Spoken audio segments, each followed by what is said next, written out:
Liberia, good evening. It is Carol Ann. Tonight I want to speak to you about vision. I was discussing with somebody the other day about that verse in the Bible that says, without a vision, people will perish. It doesn't say that life will become difficult. It actually says people perish. It's like they sit down ready to die now without a vision for themselves and their family and their community and their country. At the end of this year, new things are about to begin in Liberia. I'm looking forward to hearing the reports as people stir up the vision within themselves of what can become of themselves and what can become of our country. Yeah, so I want to return to that subject I talked about before of King David wanting to build a temple for God where his people could come and worship God. And God said, no, that's not the vision I want you to have, because you have been involved in war from the time you started as king. In fact, David was involved in war when he was just a young man. You'll remember the story of David and Goliath?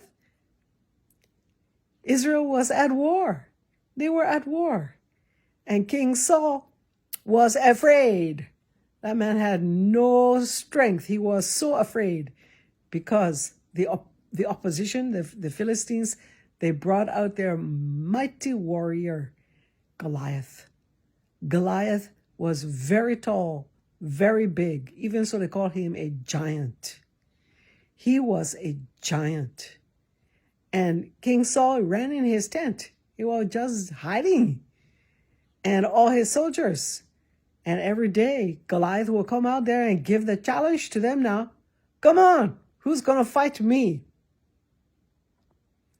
Back in the field, there was one guy called Jesse. He had a lot of sons. The older sons, he had sent them off with King Saul to fight against this giant. The younger son was at home taking care of the sheep. Jesse wanted to hear word about the war and how things were coming. No cell phone in those days. So he got his son David. He said, go to the war, take some supplies to your brothers and return and tell me how things are going. So David got on, he went on and, on his way. He was excited to go and see what's happening. Up until now, he's been a young one left at home while the bigger ones get to go and do the stuff. He went there and I'm telling you, he couldn't believe what he saw. The challenge, the very thing that brought him challenge and energy and vision, that very same thing was the thing that made all the other people run and hide.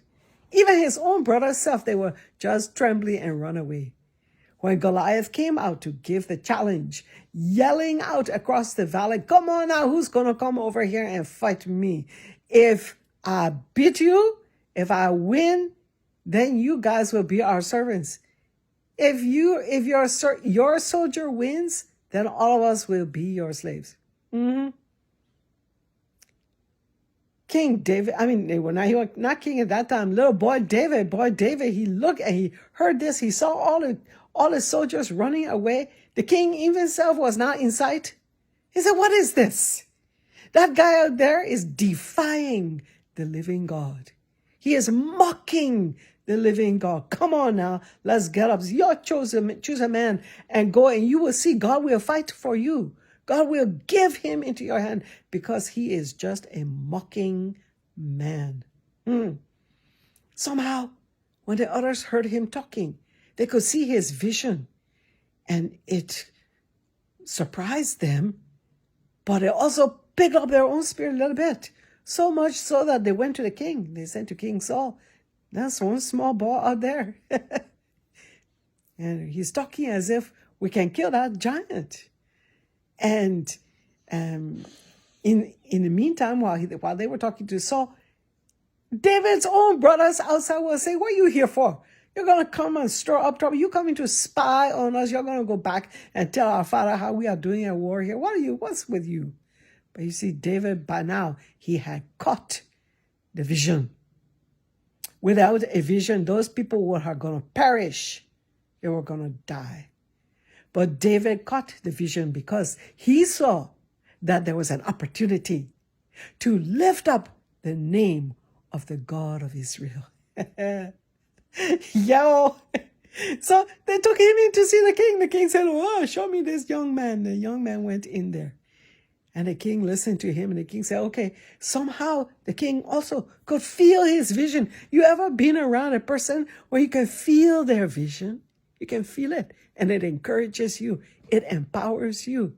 Well, King Saul saw it, but it did not empower him enough to get on his own armor. Instead, he took his armor. He said, come on, get into this armor. You can't go out to fight that guy without protection of iron on you. So David put it on, and he said, what? I can't move south. I can't even walk. He said, no. If I'm going to fight this giant, I will go and fight him the way I can do it. What's the king going to say? Nobody else was going to go fight. Nobody had the vision except David. What did he do? He went out, he chose 5 stones, 5 smooth stones with his slingshot. I remember in Riverset, many years ago, I saw one lady use a slingshot. Her name was Francie Diggs. Oh, that lady, one of the role models of my life, that was Francie Diggs. She used to work in the clinic with the nurses. But one time on the farm, on the rice farm, Francie demonstrated the slingshot she used because it was rice time, rice crop time. The rice was just about ready to harvest, and those birds were coming down in flocks to sit on the rice. You could see them all come down on the rice. And then Francie got a slingshot, and she went round and round and round, and she let go a rock. And the rock go across the field, and all the birds went up. And then they flew around a little bit, and then they all came down. And Francie got a rock, and she zinged that rock across the field, and all those birds rise up. And then all those birds rise down and sit down again. Those girls back in the day, I don't know how you take care of your rice farms now, but back in the day, that's how they did, from sun up to sundown. And then at the end of the day, they will put on their lantern and they will walk to the mission for prayer meeting. They came and sat down in our house for prayer meeting. Guess what? They went to sleep. Some of them will go to sleep straight. I don't blame them. Oh, those were remarkable women. If people like them are your mother, or your grandma, or your great-grandma, what? They were strong people to be admired so much. Okay, let's get back to little David. And David also had his slingshot. No rubber from the inner tire of the bicycle here. When I was young, also they used to make their slingshot, the rubber, using the rubber from the inner tube on the bicycle tire.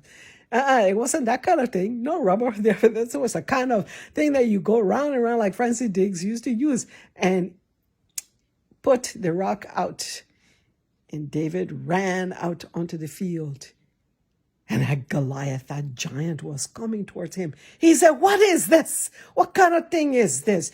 You're sending out a child to fight me. What are you going to do? I'm going to feed him to the birds. And David ran forward, wheeling his slingshot. He said, I'm coming to you in the name of the God of Israel. And this day I will feed your flesh to the birds. He let go the stone. The stone got the giant right in the forehead, and knocked him down. And David, he ran up to the giant. He pulled out his own sword, and he killed him by cutting off his head with his own sword. I tell you, that's a gruesome story. A gruesome story, but it's a story about vision.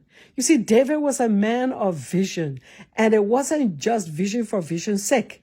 Somebody can come into your life and they can say, we will do this, we will do this, we will do this. Be careful, be careful. Examine their vision. If God is in the vision, there will be success. So you must support that kind of vision. If God is in the vision, there will be success. That's all for today.